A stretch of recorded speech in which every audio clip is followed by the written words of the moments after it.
I'm Casey. And I'm Fallon. And this is Render the Darkness. I gotta find something else to do. I'm just not inspired by I'm just not inspired by it. I gotta find something inspirational. Understand. Something that really draws people in, other than my hands. I have weird hands. That's the thing. I don't like my hand. Anyway, I'll come up with something. Okay. We'll be our own unique individuals. Yeah. Until then, here's your fun fact. Fun fact. An avalanche can travel up to 80 miles an hour. Ooh, that's a lot. Really fast. It is really fast. Probably not outrunning that. No. Don't see that happening. Nope, me neither. Okay, so I'm gonna go ahead and warn you. I did it again. Yes. Why? A deal is a deal is a deal until it's not a deal. I know, but there's so much information in here that I feel like I need to add it and not keep it out. So this is going to be 2 parts. She said that last time. It's just 2 parts. I don't believe her. Don't believe her. Don't believe her. Believe me. She lies. I do not lie. She lies like a dog. I do not. And like a rug. I know there's other ones. Okay, weirdo. Alright, so this episode is about the murder of Larry McNabney. Sorry, Nabney. Golly. It's already starting off bad. Poor Larry. Larry McNabney. Sorry. Now, this is the second case out of California in our 50-state series. I was able to get a lot of information from a book called Cold Blooded, A True Story of Love, Lies, Greed, and Murder by Carol Smith, as well as some other sources. But if you would like to know more information, more details, please get this book. I will link it in the show notes.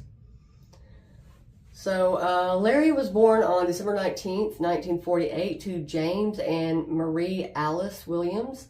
He had 2 brothers, James Lawrence and James Lloyd. Now, there's not a lot known about his early childhood, only that his father went to war, and when he came back, he was a different person. Just so I'm understanding what you just read, they named 2 of their sons James? They did. Okay. Yeah. They really liked the name. Then that's the dad's name? Yes. So there were 3 Jameses in the house? Yes. So did they just call them by their middle names? Didn't say. Yeah, sorry. Were they like James number 1, James number 2? Because what would you do in that situation? You'd have 2 James Juniors, but they're not really juniors because they don't have the exact same name. I've never heard of somebody naming 2 of their children the same name. Well, I mean, maybe they do go by their middle name. Like, they would call one Lawrence and one Lloyd, maybe? If that's the case, why wouldn't you just make that their first names and James their middle names? Good question. I don't have the answer.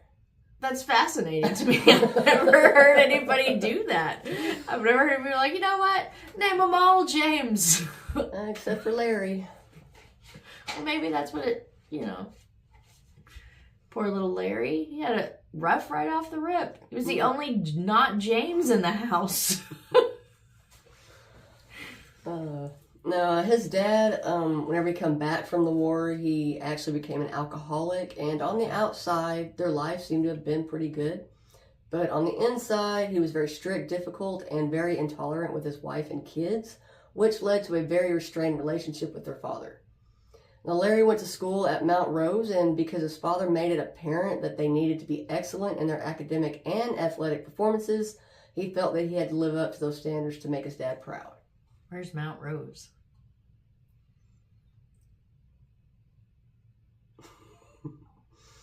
I didn't put it in there, did I? I want to say it's in... Oh, dang it. Yeah, I don't know why I didn't put it in there. Where is that? I can't look it up on my phone because... Yeah, so... I'll look it up. That was my bad. I did not put that in there. I'll look it up. Yeah. But anyway. I feel like it's important for our viewers to know that was strictly me just being a dick, because I can see her screen and I can clearly see she didn't have it in there, but she always asks me. She too can see my screen, and she always asks me a question that I clearly do not have in the notes. She hits me with that question every time. So I saw an opportunity and I took it. Okay, well, I'm sorry I did that on Larry's case. I don't know what's going to happen in this case. I'm not reading ahead. I'm following along. But I just want to say that was strictly me being an asshole and seizing a moment, because she does it to me every single time. Well, I'd be like, the flowers were on the porch. And then I'll roll into the next sentence. She'll say, what kind of flowers were they? I don't know, Fallon. I didn't put that in. Well, see, the difference is whenever, you're doing yours, I don't actually read what you're doing. Maybe you should. Maybe you wouldn't ask so many of those questions. Yeah, maybe I should. Okay. See, I like to follow along because it would be creepy if I just sat here and stared at the camera the whole time. So I follow along so that my eyeballs have something to do other than this. So. Okay, so that was creepy. I don't do that. Well, how would anybody know? Nobody can see your face. Well, You may be doing that. You're doing it right now. No, I'm looking at you. Okay, anyway. Let's okay, I'm sorry. I will not interrupt anymore. You're I fine. apologize. So that was my fault. What was the name of the movie? I don't know, Fallon. It's not in the notes, is it? I think somebody's a little sore on that. Okay, so now when Larry was a senior, he met Donna Paganini. Now she came from a very loving and close family, which is opposite to how Larry grew up. They started dating in 1966, and after graduating, they were engaged. Now their families were not very happy about the announcement. Donna's dad thought that Larry was stuck up in a way that was almost rude. And Larry's dad thought that the engagement was just Larry trying to be rebellious, so he wasn't too fond of Donna. Now, Donna would say later that, quote, I was scared to death of him. Of Larry's dad? Yes. Now, after graduation, Larry enrolled in business at the University of Nevada, Reno. Donnie and Larry were finally married at the end of that year at the university, or the end of that first year at the university. Now, 1 year later, wow, I don't know what happened there. 1 year later... Donna became pregnant, and in July of 1968, she gave birth to their daughter. Oh. Unfortunately, by the end of the 1960s, Donna felt that she had made a mistake marrying Larry. Oh. Her family was spontaneous and loved to laugh and have a good time together, and Larry felt very uncomfortable around them. When things got tough in their marriage, Donna could rely on her family, and there were times when things did get tough. Like his father, Larry started to drink, and when he did, he became mean and would start insulting Donna, and she didn't like it very much. No, most women don't. No. Larry graduated from UNR in 1970, and he was accepted at McGeorge School of Law in Sacramento, California. Larry moved the family in August of that year so he could get ready for his classes. Donna would later say, quote, by that time I knew it wasn't going to work, and I missed my family. So Donna would move back to Reno several weeks later, and she would file for divorce, and on September 22nd, they were officially divorced. I don't know why I said most women don't. Most people don't, because, men don't like it either. Yeah. So I shouldn't have said women. I should have said people don't. On October 6, 1973, Larry married Jodine Cotton, who also had a daughter that was the same age as Larry's. In June 1974, Larry graduated law school almost at the top of his class and started to get ready to take the bar exam in Nevada and California. The next year, he was clerkship in the Reno District Court, and once he passed the bar, he started as a juvenile deputy in Washoe County Public Defender's Office. In 1977, he left there and joined Ron J. Bath, and they started a partnership. Bath would later talk about how Larry was an easy person to like, but that he did have a problem with drinking and substance abuse. Uh-oh. In 1979, they bought a mansion at the intersection of Sierra Street and California Avenue. They started remodeling the building to put offices in. Now, the two men really only handled criminal cases at first. Some were to do with drugs, some were to do with gambling charges. Then they started to get involved with murder cases and would get about 5 to 6 of those a year. During the times, and it may still be that way now, I don't really know, the prosecution and defenders would eat together a lot and had a social life outside of work together. Okay. They would go out for drinks, and they would often stand up for each other if someone started talking down to one of them. Larry's drinking and substance abuse continued, and a lot of the times the other lawyers would cover for him if things got bad. In 1982, Larry and Jodi's marriage began to crumble. They had a pretty bad divorce, and they were fighting over who would get what property, and unfortunately, Larry's drinking had gotten worse as well. Uh-oh. And while he was still fighting with Jodi in 1983, Larry fell in love and married Gail June Fredericks on March 1st. In June of 1983, Larry and Jodi finally reached an agreement on the property.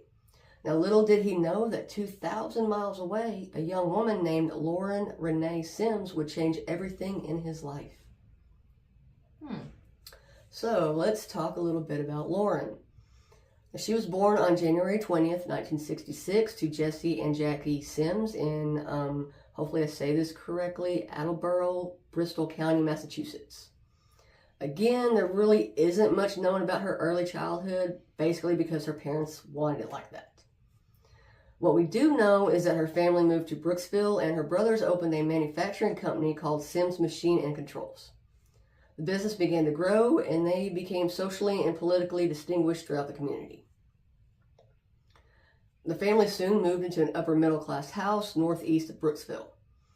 And the only interview that Lauren's parents would give, which was to Jamie Jones of the St. Petersburg Times, said that they would say, quote, Lauren's life seemed to change, and she began to make some wrong choices.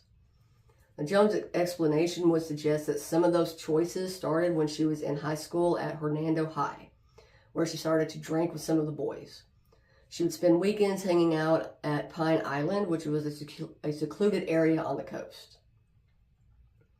She dropped out of school during her last year in May of 1984 and married Virgil Scott Jordan. It's not really all that clear on how the two met, but it is said that they met at a dance in Florida during the spring. Jamie Jones would say he got the information about the marriage from Jackie Sims, but the state's record only shows one license that was received on May 12, 1984 in Jackson County in North Florida. In January of the next year, they had a daughter, and it's not known, again, exactly what happened, but not too long after the birth of their daughter, Lauren and Scott were divorced, and she went back to Hernando County with the baby. She would start to date a man in Brooksville and soon became pregnant and gave birth to a baby boy on March 17, 1986. Early the next year, that relationship fell apart, and she wanted child support. So in June 1988, an agreement was made, and she would receive $165 a month and $750 for her lawyer's fee. Now, she would finish her education by getting her GED and would go to college and get her dental technician certificate. Now, her bad decisions would only get worse from here. She would start to take things that belonged to people that she was in an argument with, which most of those items didn't have any real value. It was just more of a slap in the face to the person that she took it from. One of her first run-ins with the law was when she stole a $5 hair dyeing kit in 1988 in St. Petersburg, which she was given a fine and probation for. I wonder what that would cost now. I don't know. I thought about doing the like the comparison. Yeah, but I was like, I just didn't. Now that fall, she took some ceramic flowers and a telephone from a neighbor's house that she was having a problem with. The next month, she broke into her boyfriend's ex-wife's home and took an answering machine, jewelry, clothes, a musical instrument, and an all-terrain vehicle. She would claim that she did it to make her boyfriend happy, not because she wanted any of the items.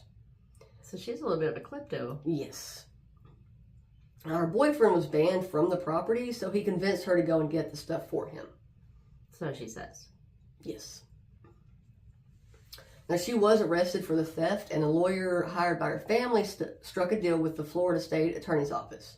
She would plead guilty to two burglaries, grand theft, and petty theft, and the stolen property charges would be dismissed. Now, for not getting any more jail time, she would pay restitution to the victims of the sum of $1,184, and she would be on probation for 5 years, and that would stack onto the 3-year probation from the hair dye arrest. She also had to pay $500 in court costs, and the judge wished her luck. Okay. Unfortunately, that wasn't in the cards for Lauren, because by May, she didn't have any money, so she started to write bad checks for food, necessities, and clothes. When she started to feel down, she would go on shopping sprees. So Lauren didn't learn a damn thing. No, Lauren didn't learn nothing. Now, she was going to counseling to get help with her problems of anxiety and depression. And again, no one really knows when, but that ended at some point, and her mental health was starting to decline. Between the months of May and June of 1989, she had written 18 bad checks. Oh my gosh. Yeah, which was definitely a violation of her probation. Absolutely. Now, during all of this, her landlord threw her out of her home and would claim later that she stole $1,300 worth of fixtures and furnishings from the building. In the winter of 1992 to 1993, Larry decided that he wanted to earn money and become famous at the same time. He wanted to create a law firm where he could outsource cases to other lawyers, and they in turn would pay him for those cases. Okay. Now, in the spring of 1995, Larry McNabney and Associates tried to get into the market in Las Vegas for new clients. And around the same time, he met a woman and quickly fell in love. Now, because Larry's firm was doing so well, he went back to drinking and using substances. Larry. Yeah. He began renting a very fancy place, and using his own money and the money he received from settlements, he would use to lease a jet to move from location to location, which showed people how much money that he had. Larry was a baller. He was. Now, the new office in Las Vegas was a beautiful building. It had a state-of-the-art network system. He had leased all new furniture and even had a large aquarium as a divider between the foyer and the staff desks. Oh, I bet that was pretty. Yeah, it sounds beautiful. Now, at this time, the office needed to hire a manager. Many people applied, and one of those people was Elisa Riddlesberger. Sorry. Pretty sure that's how you pronounce that. Now, at this time, it had been 9 months since she divorced Kenneth, which she had married in May of 1994. Now, it's not known what she had been doing during those 9 months, but something that she was probably in Florida, where she was using her real name, Lauren Jordan, which I will still call her because she used a lot of aliases throughout her life. Okay. Now, as soon as Larry met her, he was captivated and hired her as the manager. He was amazed at how smart she was by the amount of energy she had and how easily she was able to understand the bottom line economics of personal injury law. He also really liked how she could figure out what a case would be worth, how much she could obtain from the insurance company, and how fast she could get that money. It's because she's a con artist. Yeah. Another thing that he really liked about her was that she was a risk taker, and that made her all the more attractive to him. The most important thing was that she had the same dry, sarcastic, and cynical humor that he did. He also thought that they were made for each other, and she made him feel alive, something that he hadn't felt for a long time. Oh, poor Larry. Now, he could also tell that she was a dangerous person, and that was a huge part of the attraction as well. Now, within days, she had moved in with Larry, and he rented matching 1995 Jaguars for him. He would take her all over town, showing her off to everyone, telling them how smart she was. Okay. Yeah. Now, in the later part of July, the bookkeeper at the Las Vegas location quit. So Lauren took over the position and the job to pay the bills and write checks. By August, she had money management control over all 3 of the offices. That's not good. No. Oh, Larry. You're just putting your trust in a snake. In September, he named her chief operating officer of Larry McNabney and Associates with the power over his general account, his client trust account, Oh, no. and his personal accounts. Oh, Larry. Why? He's a lawyer. Did he not do any kind of like a background check on this lady? I guess not. You figure he would, but he was really, I mean, obviously he's kind of a womanizer and he's really all about the ladies. I get that part. Yeah, it doesn't take him long to fall head over heels for somebody. He becomes very enamored very quickly, but at this point he's been through several relationships, so you'd think he would be doing all of his due diligence before committing to anything, let alone giving her access to his client's money. I mean, it's one thing if you lose your own money. It's another thing if you lose your client's money. Yep. Yeah, Making definitely. some poor choices. You're not thinking with the right head, Larry. No. Ooh. Sorry, Larry. Sorry, I shouldn't laugh at that, but that was just... How bizarre. Yeah. Anyway, she then started to take over the Reno office, and Larry would tell the employees that from now on, she was the boss. Now, towards the end of the summer, with all the financial responsibilities tied to McNabney and the associates, and the couple spending a lot of money on personal things, they started running into some money problems. Go figure. In September of 1995, Larry was having a hard time paying for their advertising, and even though he knew of the financial trouble, he couldn't seem to stop spending money. At one point, he took all of his employees to Acapulco, Mexico. Oh. Yeah, and they all stayed at a very high-end hotel. Oh. Now, because of this, Larry decided to mainly focus on Reno and Elko. He then decided to kick Cheryl and her daughter out of their home and move Lauren and her daughter in, leaving Cheryl heartbroken over the action. Now, it was said that Larry was looking out for Larry, and so what he wanted was a top priority. I could see that, yeah. Seems like that's the case for sure. Now, the Reno employees were having a Christmas party in December, and the accountant at the office went to talk to Jeffrey Moore.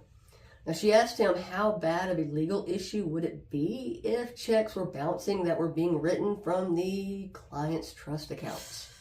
Lauren.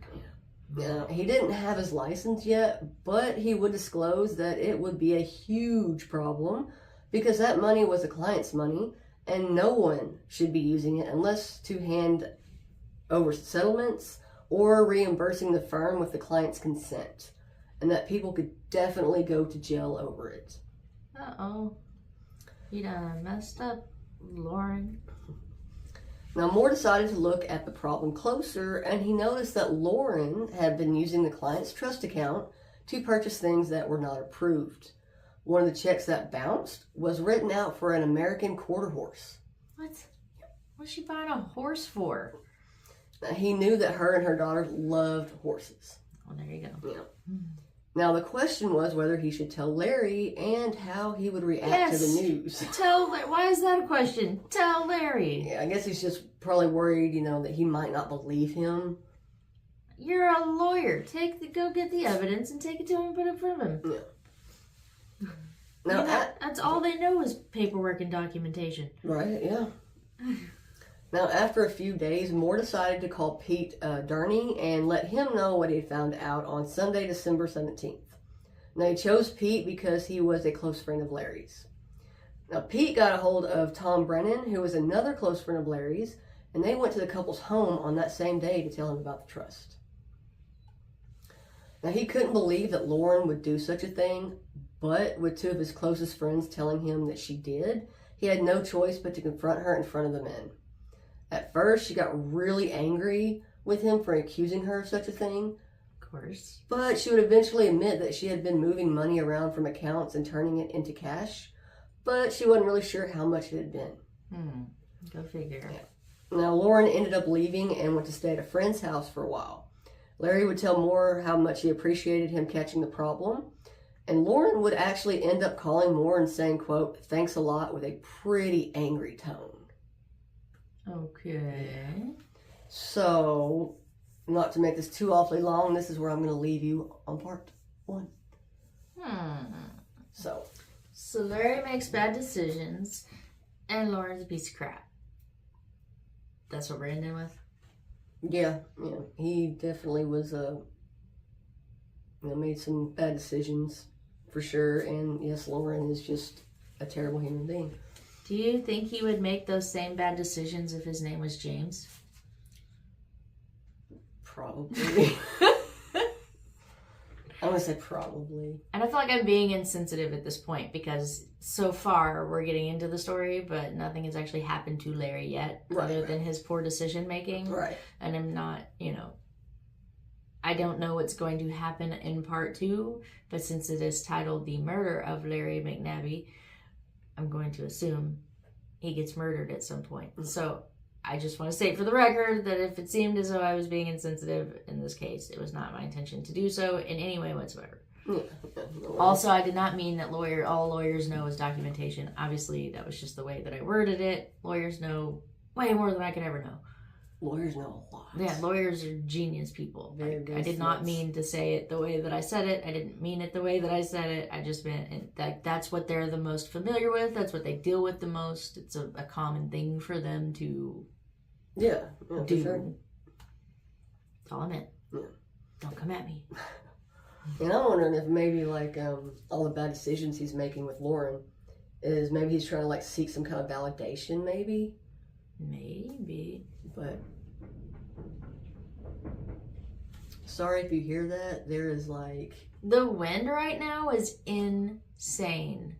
I don't know what's happening, but we've got 30-mile-an-hour winds right now, and it's a sunny, clear day. It's 80 degrees. Yeah, it's nice out, except for that part.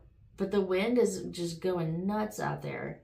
So if y'all heard any rattling or knocking or anything like that throughout the episode, that was the wind. Yes. So, but part 1 started out very interesting. I'm intrigued. I would like to hear your part 2. Yeah. It would have been even better if you just read it all at once and did it all as consecutive. Well, if I would have done that, it probably would have been an hour part of the deal to an hour 15 to an hour and a half long. So that's why I decided to break it into a small segment, because I know I can make the next one the same length, and then again my voice won't get all weird, because you see my voice didn't get as weird.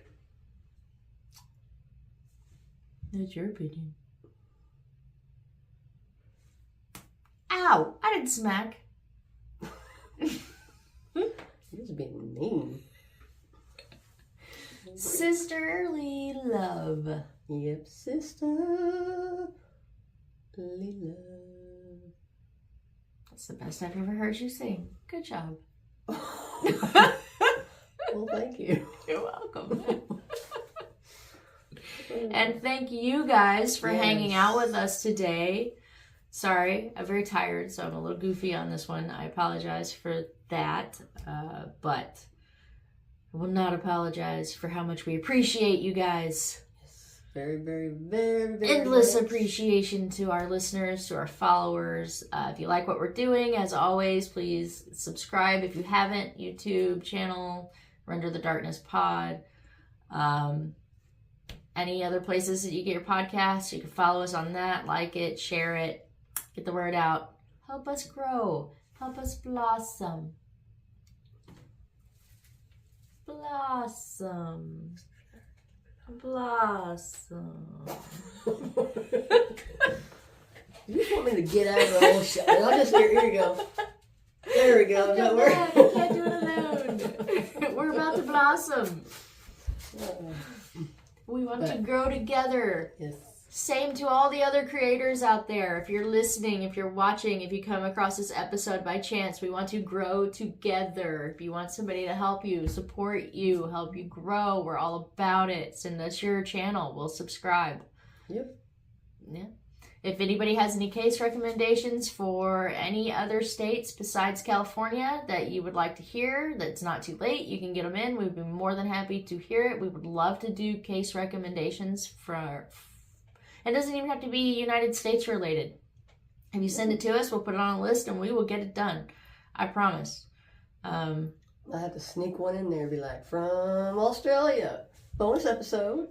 New Zealand, wherever. Ireland. We'll do it. I don't know why I just said Australia first. It's just the first one that comes to mind for some reason. I know. Really like Australia. Yeah. I like everywhere else too, but the two places that I really want to go I'm sure you don't really care to hear about it, but I'm going to tell you anyway, is Australia and Ireland. Yeah. Well, now we know that. Bonus fun fact. But yeah, like I said, we appreciate your time. We know how precious it is, so thank you guys very much. We really appreciate it. And other than that, we are Render the darkness. Did it work? My whole groove. Oh, did I throw you off? Yeah. I did my snaps go too wide. Was it too wide of a snap? It's just... That looks like I'm greedy. Money. There you go. Alright, well that didn't work either, but I'm gonna find something besides the hand thing. But since I didn't, let's do it again. Ready? Alright. Bye. Bye.